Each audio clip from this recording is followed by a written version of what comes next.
Hello friends, this is Adam with Movie Guy 365, and today I'm going to review Disney's 2019 live action, The Lion King.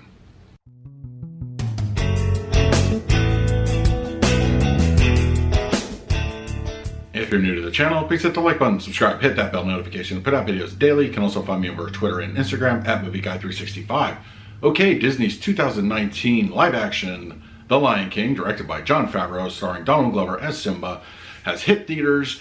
And just a little bit of backstory. I do enjoy the animated feature quite a bit. I don't hold it quite in reverence that a lot of Disney animated fans seem to do.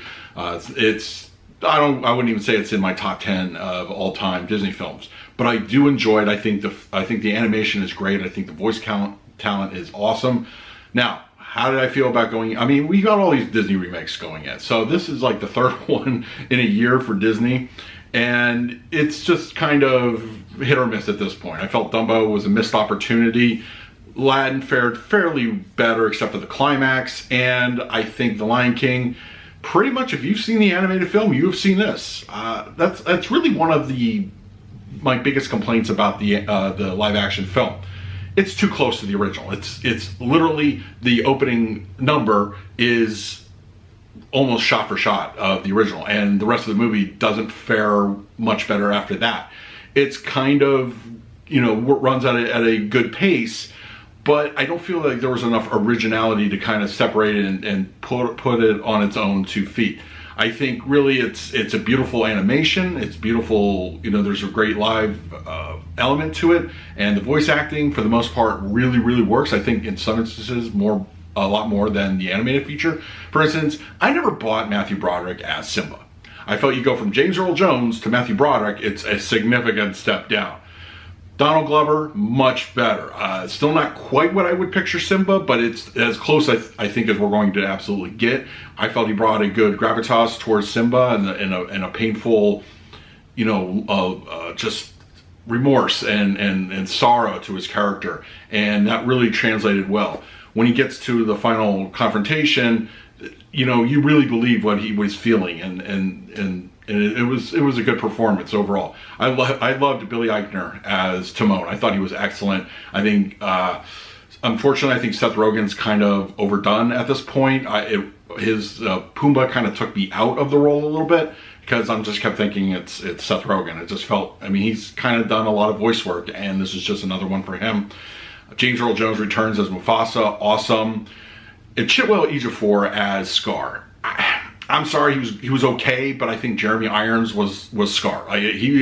As much as people love to paint, James Earl Jones as Mufasa, I think Jeremy Irons equally owns that role as far as Scar goes. And also his role as Scar was kind of, I don't know, there's just something missing. Much like I felt that Jafar was missing a lot of his character in Aladdin's live action remake. It just felt like he was just a dick, like complete dick. Like at least Irons kind of played it more like, sly and he had like kind of agendas. This guy just felt like he was just disgruntled from birth. Why even Mufasa would keep him around, I just don't know. It just felt, but I love his work, of course, as Baron Mordo and Doctor Strange. So I don't know. I think the voice acting was very hit or miss here and there. I did enjoy it. Some of the song placement was a little bit odd.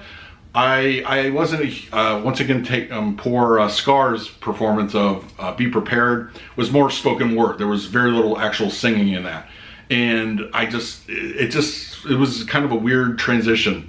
Speaking of weird transitions, also a couple scenes involving, towards the end with Nala finding or reuniting with Simba, that just felt oddly paced and rushed. It seemed to flow a lot more natural in the animated feature. This one was like, okay, I'm here. Oh, let's go. There was no like, oh, why are you here? How's it going? Oh my goodness. It seemed to have, I don't know, like a rushed feeling to it.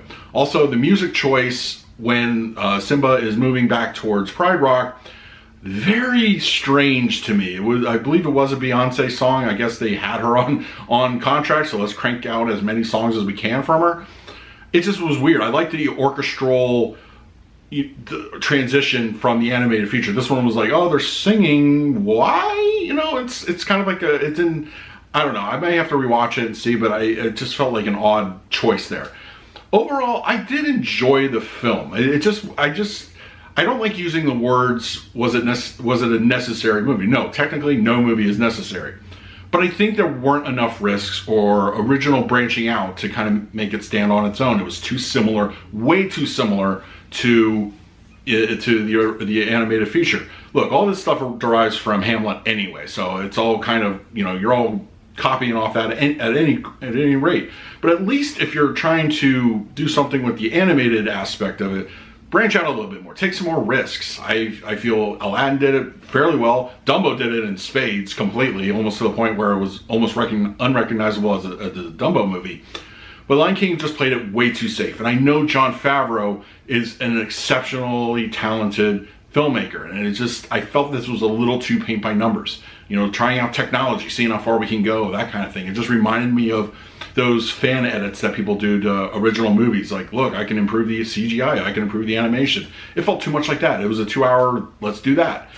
I liked it though. I would like to watch it again in my own home theater. I think it might provide a better overall experience, because the theater I went to, the sound was just dialed way down, way down.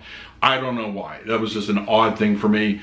But I'm going to give it another chance. So I think as it stands, I will give The Lion King a 7 out of 10. I think it could have really been something more exceptional, but they played it too safe in my opinion. So let me know in the comments below if you had a chance to check out The Lion King live action.